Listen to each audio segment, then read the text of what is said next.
Hoy os traemos una historia que conmocionó a España en uno de los momentos más delicados de su historia reciente, la transición democrática.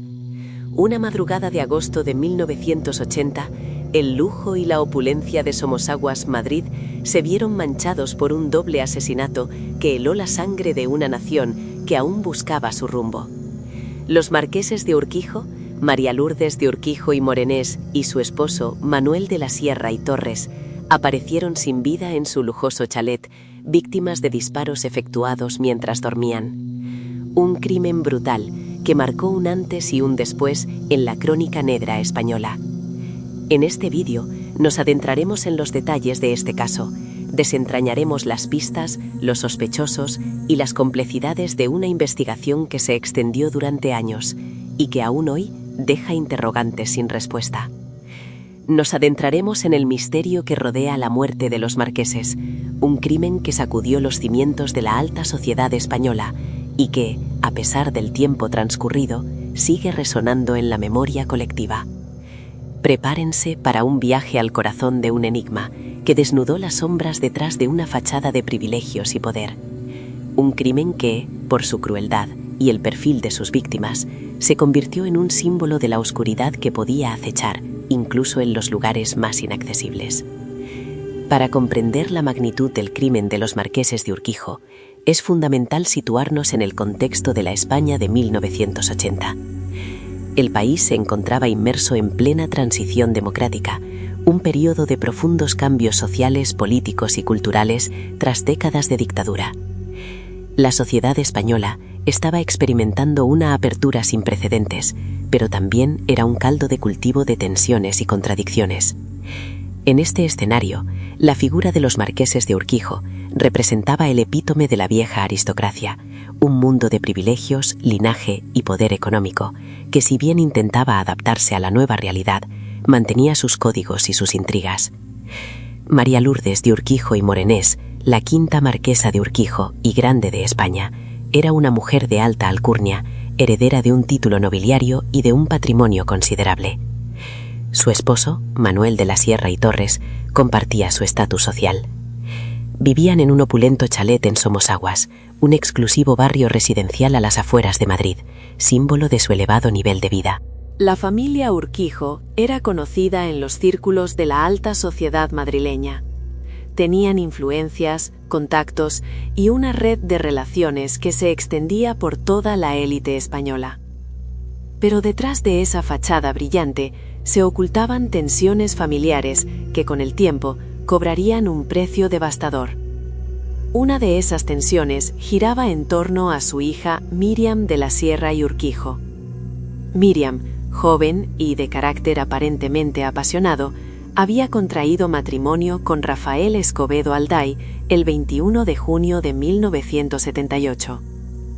Rafael Escobedo era un joven de clase media, sin el mismo abolengo que los Urquijo, cuya entrada en la familia no fue del todo bien recibida por todos los miembros. La relación entre Rafael y Miriam comenzó a deteriorarse rápidamente. El matrimonio estaba fracasando, y las tensiones entre Rafael y la familia política eran palpables.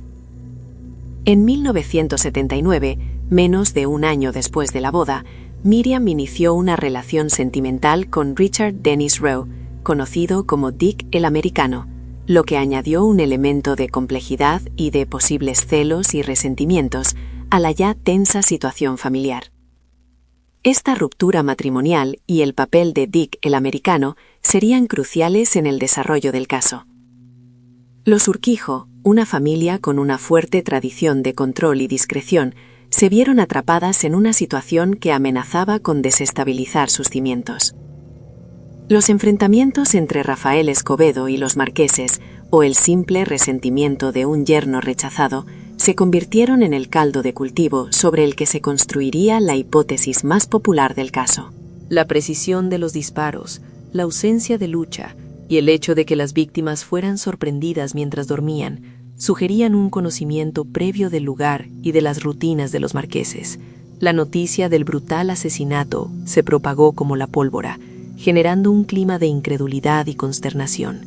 La imagen de la opulenta y aparentemente segura urbanización de Somosaguas se vio empañada para siempre. Las autoridades se encontraron ante un caso de enorme complejidad, un crimen que no seguía los patrones habituales y que apuntaba a móviles más oscuros y personales que el simple robo. La investigación se puso en marcha de inmediato, pero desde el principio se vislumbraba que sería una tarea ardua, llena de obstáculos y de secretos que la alta sociedad madrileña intentaría, en la medida de lo posible, mantener ocultos. La escena del crimen, aunque ya tocada por la tragedia, pronto se convertiría en el epicentro de una intensa labor policial, donde cada mínimo detalle cobraría una importancia capital. La calma de aquella madrugada de verano fue sustituida por la urgencia de la investigación, por el clamor de justicia y por el inicio de un laberinto judicial que marcaría la vida de muchas personas. El contraste entre la vida de opulencia de los marqueses y la crudeza de su final dejó al descubierto las grietas de un sistema y de unas relaciones que, por debajo de la superficie, ocultaban pasiones, rencores y, finalmente, la muerte. La pistola calibre .22, un arma relativamente común, se convirtió en el hilo del que tirar, un hilo que, lamentablemente, se enredaría en un ovillo de mentiras y desapariciones. Las tensiones matrimoniales, las posibles deudas de Escobedo y su relación con el mundo de las drogas y las apuestas, según algunas informaciones que circulaban, empezaron a perfilar un posible móvil.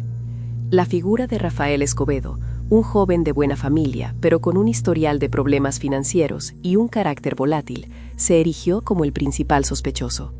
Su relación con Miriam de Urquijo se había deteriorado significativamente y su presencia en el entorno familiar de los marqueses era un hecho conocido. La detención de Rafael Escobedo Alday se produjo el 8 de abril de 1981, más de 8 meses después del crimen. El punto de inflexión llegó con el hallazgo de unos casquillos de bala en una propiedad del padre de Escobedo. Estos casquillos, que coincidían con el calibre 22 del arma homicida, parecían ser la prueba definitiva. Sin embargo, el destino jugó una mala pasada a la justicia. Los casquillos desaparecieron misteriosamente del juzgado donde se encontraban custodiados, un hecho que sembró la duda y complicó enormemente el proceso judicial posterior. Esta desaparición, nunca aclarada del todo, añadió una capa de sospecha e intriga al caso, alimentando las teorías sobre posibles influencias o manipulaciones. La defensa de Escobedo aprovechó esta circunstancia para argumentar la falta de pruebas concluyentes. A pesar de la desaparición de los casquillos, la investigación continuó, recabando testimonios y buscando conexiones. Se exploraron otras vías, incluyendo la participación de terceras personas. En este sentido, emergió la figura de Javier Anastasio de Espona, un amigo de Escobedo, quien, según algunas declaraciones, podría haber tenido un papel en el crimen. Anastasio, sin embargo, logró huir del país antes de que las investigaciones avanzaran significativamente, estableciéndose en Brasil. Su huida añadió otro elemento de misterio y frustración para los investigadores, que veían cómo uno de los posibles implicados se sustraía de la justicia. La desaparición de los casquillos se convirtió en un símbolo de las dificultades y las frustraciones que rodearon todo el proceso. El juicio contra Rafael Escobedo Alday por el doble asesinato de los marqueses de Urquijo comenzó en julio de 1983. Casi 3 años después de que los cuerpos fueran descubiertos. El proceso judicial estuvo marcado por la expectación mediática y por las dificultades inherentes a un caso con pruebas materiales que se habían desvanecido y con testimonios a menudo contradictorios. La desaparición de los casquillos del calibre .22, hallados en la propiedad del padre de Escobedo y que coincidían con el arma homicida, fue un punto crucial que la defensa utilizó para sembrar la duda razonable. La acusación se basó en indicios, testimonios indirectos y en el contexto familiar y personal de Escobedo, presentando un relato en el que las deudas, las tensiones matrimoniales y un posible móvil de venganza o de interés económico jugaron un papel fundamental. Escobedo, por su parte, mantuvo firmemente su inocencia a lo largo de todo el proceso. Proclamó su inocencia en repetidas ocasiones y en un giro inesperado que añadiría aún más complejidad al caso, señaló a Javier Anastasio de Espona como el verdadero autor de los asesinatos. Según su versión, Anastasio, su amigo, habría sido el responsable, y él mismo se habría visto envuelto en una trama que lo incriminaba injustamente. El jurado, tras deliberar, dictó sentencia el 26 de julio de 1983, declarando a Rafael Escobedo Alday culpable del doble asesinato. Fue condenado a una pena de 53 años de prisión. La sentencia fue recurrida y confirmada en apelación en 1985, consolidando la decisión judicial. La figura de Rafael Escobedo se transformó en la de un hombre condenado que mantenía su inocencia hasta el final, una imagen que generó debate y simpatía en ciertos sectores. La sentencia, aunque firme, dejó un regusto amargo y una sensación de que la verdad completa podría haber quedado oculta tras las intrigas y las desapariciones. El caso de los marqueses de Urquijo dejó una huella imborrable en la sociedad española. Más allá de la tragedia personal de las víctimas y del calvario de Rafael Escobedo, el crimen sacudió los cimientos de una España que, en plena transición, intentaba consolidar sus instituciones y su democracia.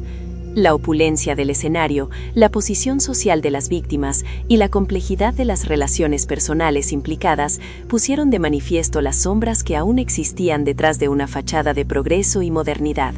El caso se convirtió en un tema recurrente en los medios de comunicación, alimentando la especulación y el debate público. La figura de Rafael Escobedo, condenado pero siempre proclamando su inocencia, generó una profunda controversia. La desaparición de los casquillos, un detalle tan crucial y a la vez tan inexplicable, añadió un componente de misterio irresoluble que alimentó las teorías conspirativas y la sensación de que la justicia no había actuado con total transparencia. El impacto social del crimen se extendió a otros ámbitos. Se habló de la decadencia de la aristocracia, de las tensiones entre la vieja guardia y la nueva sociedad, y de las consecuencias devastadoras de las pasiones ocultas.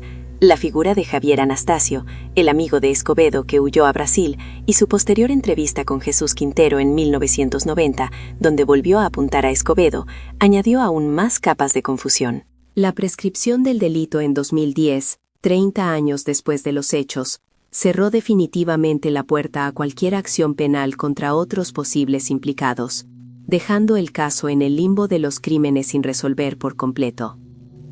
Rafael Escobedo, finalmente, se suicidó en la prisión de El Dueso el 27 de julio de 1988, llevándose consigo sus secretos.